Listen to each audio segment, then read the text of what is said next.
चलिए समझते हैं अलग अलग फंक्शन टाइप्स के इंटीग्रेशन के फॉर्मूलों को और इन्हें हम जनरेट करने की कोशिश करेंगे डेफिनेशन की मदद से। मतलब फंक्शन से डेरिवेटिव, डेरिवेटिव से इंटीग्रेशन और इंटीग्रेशन से वापस फंक्शन। शुरुआत करते हैं अलजेब्राइक फंक्शन से।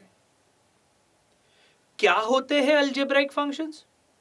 वेल, जब वेरिएबल रेज टू कांस्टेंट होता है, वेरिएबल रेज टू कांस्टेंट का मतलब वेरिएबल हो जाएगा x, कांस्टेंट हो जाएगा 2, तो x square, x cube, x raise to 3/2। तो वेरिएबल रेज टू कांस्टेंट जब भी होते हैं हम उन्हें अलजेब्राइक फंक्शन कहते हैं।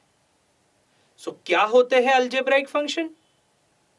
मेरे साथ बोलेंगे वेरिएबल रेज टू कांस्टेंट।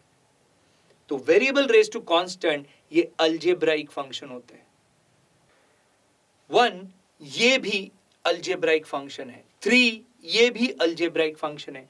बोलने का मतलब कांस्टेंट ये भी एक अलजेब्राइक फंक्शन होता है। देखिए, जब मैं 2 लिख रहा हूं, 2 into 1 लिख सकता हूं। हाँ, इस 1 को लिख सकता हूं x रेज टू 0, जहां x variable 0 power variable raise to constant, ये अलजेब्राइक फंक्शन है। तो कांस्टेंट्स ये भी अलजेब्राइक फंक्शन जैसे ही ट्रीट होते हैं। तो चलिए अब अलजेब्राइक फंक्शंस के फॉर्मूले समझते हैं, अगर आपको समझ में आ गया होगा कि अलजेब्राइक फंक्शन क्या होते हैं। तो शुरू करते हैं। लेट्स से पकड़ते हैं फंक्शन x को। फंक्शन x का डेरिवेटिव क्या है? डेरिवेटिव ऑफ x, बोलिए। Derivative of x is 1। सो अगर मैं फंक्शन x से डेरिवेटिव पे आ रहा हूं तो डेरिवेटिव का क्या चलाऊंगा मैं? इंटीग्रेशन। तो बोलिए इंटीग्रेशन ऑफ 1 dx। कैसे रीड करेंगे? रीड कीजिए मेरे साथ, इंटीग्रेशन ऑफ 1 dx। कैसे रीड करेंगे? और एक बार, इंटीग्रेशन ऑफ 1 dx, और वो मुझे वापस कहा लाएगा फंक्शन पे, it is x plus c। So मेरे लिए फॉर्मूला बन जाता है integration of 1 dx is x plus c। चलिए अलजेब्रा का अगला फॉर्मूला समझते हैं, वो है x raise to n। So x raise to n मैंने लिया, इसका मैं डेरिवेटिव ढूंढता हूं। What is derivative of x raise to n? Power आगे आ जाएगा, पावर 1 से कम हो जाएगा, n into x raise to n minus 1। तो जब मैं इसका इंटीग्रेशन चलाऊंगा, तो क्या मिलेगा? Integration of n into x raise to n minus 1 is x raise to n plus c। पर एक बात बताइए, ये फॉर्मूला हैंडल करना कितना इरिटेटिंग है। इसका कारण है, हर बार आपको सामने वाला n देगा, ये n मिलेगा आपको ना। पावर भी देखिए, अच्छी पावर है कि n माइनस 1 है, हर बार मुझे -1 से 1 पे n पे लिंक करना पड़ेगा। तो हम इसको मॉडिफाई करते हैं। देखो ये जो फंक्शन में का n है वो मैं डिवीजन में भेज दूं तो मेरा ओरिजिनल फंक्शन होगा x रेज टू n, नहीं, x raise to n upon n। उसका डेरिवेटिव हो जाएगा x raise to n minus 1। तो अगर मैं उसका इंटीग्रेशन लूं, integration of x raise to n minus 1 dx, तो मेरे को आंसर आएगा x raise to n upon n plus c।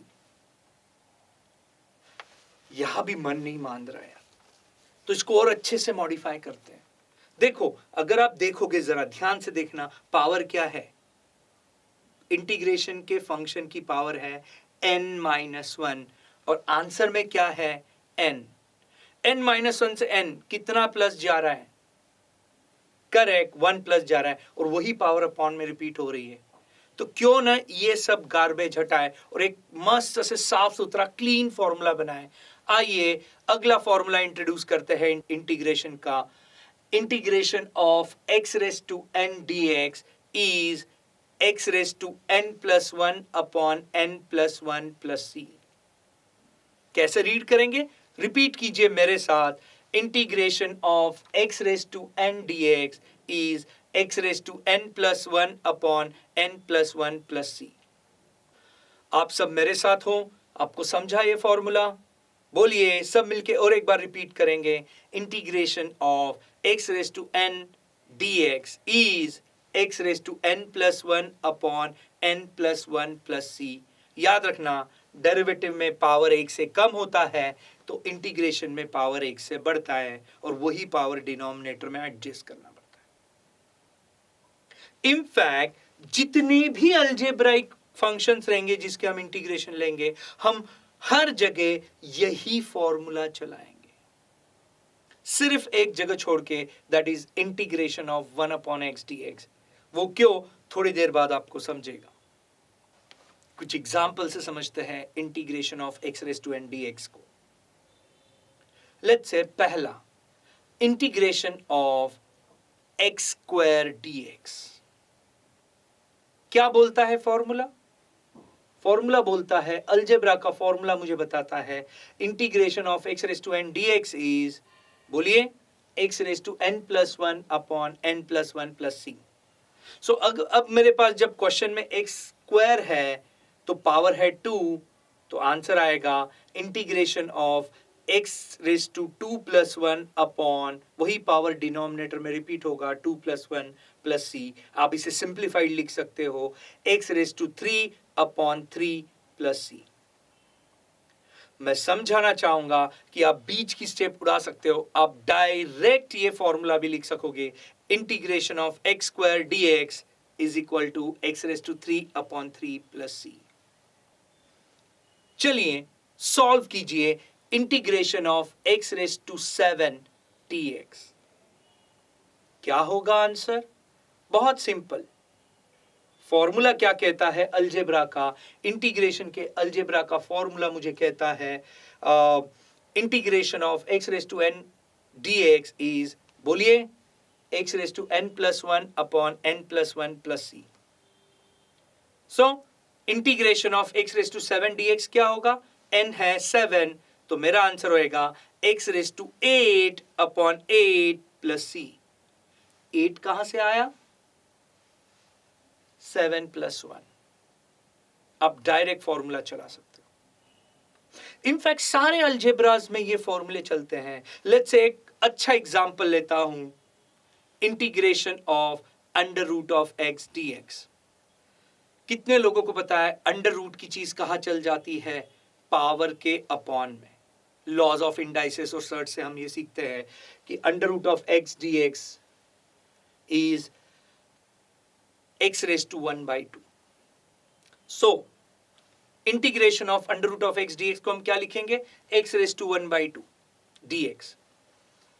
और x रेज टू n का फॉर्मूला हम जैसे चला रहे थे वैसे चलाएंगे, तो आंसर आएगा x raise to 1 by 2 plus 1 upon 1 by 2 plus 1 plus c।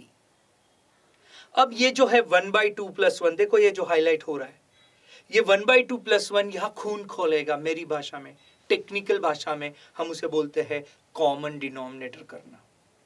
I hope आपको ये कॉमन डिनोमिनेटर करते आता है। इस 2 को हम 1 से मल्टीप्लाई करेंगे तो इट इज 1 प्लस 2 अपॉन 2। तो सेम चीज क्या हो जाएगी? It is equals to x raise to 1 plus 2 upon 2 upon 1 plus 2 upon 2 plus c। इसको फर्दर सिंप्लीफाई करें तो क्या हो जाएगा? बोलो, integration of x raise to 3 by 2 upon 3 by 2 plus c। मैं अगर इसको सिंप्लीफाइड लेवल पे ले जाऊं तो मेरा फाइनल आंसर होगा, डिनोमिनेटर का डिनोमिनेटर ये जो 2 है वो ऊपर आ जाएगा, 2 upon 3 x raise to 3 by 2 plus c। याद रखना, इस जैसे जैसे हम इंटीग्रेशन में आगे बढ़ेंगे, हम ये इन बिटवीन बहुत सारी जो इन बिटवीन छोटी छोटी स्टेप्स है हम उन्हें एलिमिनेट करते। आप डायरेक्टली चल सकते थे ये तीसरी स्टेप पे कि भाई x रेज जो कॉमन डिनोमिनेटर वाली स्टेप्स जो हमने ऐड ऑन की, आप उसको direct x raise to 3 by 2 upon 3 by 2 plus c पे ले जा सकते थे। और एक एग्जाम्पल देखते हैं कि कैसे इंटीग्रेशन के फॉर्मूले, अलजेब्राइक इंटीग्रेशन के फॉर्मूले सारे अलजेब्रा में x रेज टू n पे ही कैसे चलते हैं। तो लेट्स से फंक्शन लेते हैं x raise to minus 3। So question बन जाएगा integration of x raise to minus 3 dx।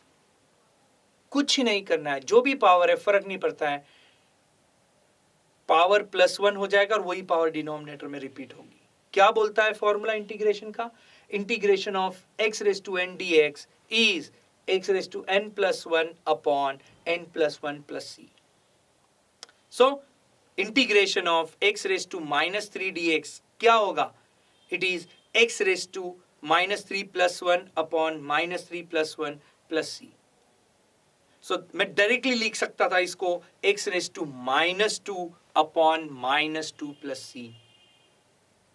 Laws of indices है, ऊपर से नीचे जाते समय पावर का साइन चेंज। सो मेरा फाइनल आंसर होता था -1 अपॉन 2 इंटू, जो x रेज टू -2 अब नीचे आएगा, x रेज टू 2 बन जाएगा, तो आंसर हो जाएगा -1 upon 2 into x square + c। In fact यही क्वेश्चन थोड़ा डरावना अगर बनाना था किसी को, तो अगर ये थोड़ा नीचे करूं तो देखो, ये क्वेश्चन को मैं ऐसे लिख सकता था, integration of 1 upon x³ dx। आधे लोग बोलते हैं अपॉन में x³ है सर, क्या करेंगे? कुछ नहीं, लॉज ऑफ इंडाइसिस। क्या बोलता है लॉज ऑफ इंडाइसिस में का एक तरीका, कि ऊपर से नीचे जाते समय पावर का sign change. So 1 upon x raise to 3 है, मैं ऊपर भेज देता हूं, पावर का साइन चेंज हो जाएगा, मेरा क्वेश्चन बन जाएगा integration of x raise to -3 dx। उसके बाद तो आपको पता ही है। सो सेम चीज कैसे देखते हैं, तो आपके इंडाइसेस, लॉगरिथम, सर्च, सारे फॉर्मूले रेडी होने चाहिए, तो बहुत स्मूथ हो जाएगा।